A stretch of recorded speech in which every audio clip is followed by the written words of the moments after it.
Hello listeners, I am Rahul Agrawal, Senior Economist at ICRA Limited.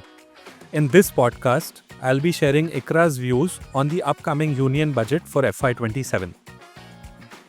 We are set to see two pivotal fiscal events play out in the upcoming Union Budget. The first of these is the planned shift away from annual fiscal deficit targets to debt consolidation over the medium term. The government had highlighted that from FY27 onwards, it would keep the fiscal deficit in each year such that the central government debt is on a declining path to attain a debt-to-GDP level of about 50% plus minus 1% by March 31st, 2031. This also happens to be the last year of the 16th Finance Commission cycle. This change would envisage that the fiscal anchor shifts to the debt-to-GDP ratio from fiscal deficit currently. The second big change could stem from the implementation of the recommendations of the 16th Finance Commission for the next 5 years. This could lead to a change in the tax distribution between center and the states, as well as in the grants that the former gives to the latter. These changes will influence the fiscal space available for both the center and the states and may nudge them to reassess their spending priorities.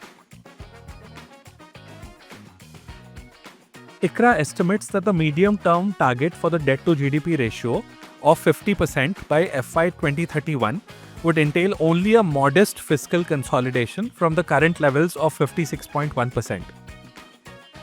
Assuming a debt target of 55.1% of GDP for FY27, we estimate the fiscal deficit to be capped at 4.3% of GDP in the fiscal, just a tad below the 4.4% budgeted for the current year.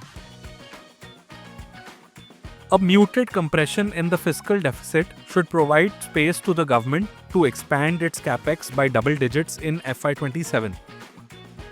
This would be particularly important as fiscal rigidities in the form of a sharp increase in committed expenditure burden would set in FY28 on account of the implementation of the 8th Central Pay Commission.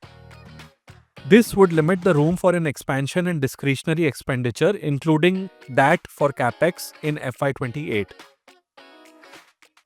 Consequently, we project the Capex target to be set at about 13.1 trillion rupees for FY27, which comes on to about 3.3% of GDP. Within Capex, we expect a substantial increase in the outlay for the 50-year interest-free Capex loan scheme to the state governments, which was pegged at about Rs 1.5 trillion for FY26. On the borrowings front, ICRA expects the government to target a net borrowing level of about Rs 12.2 trillion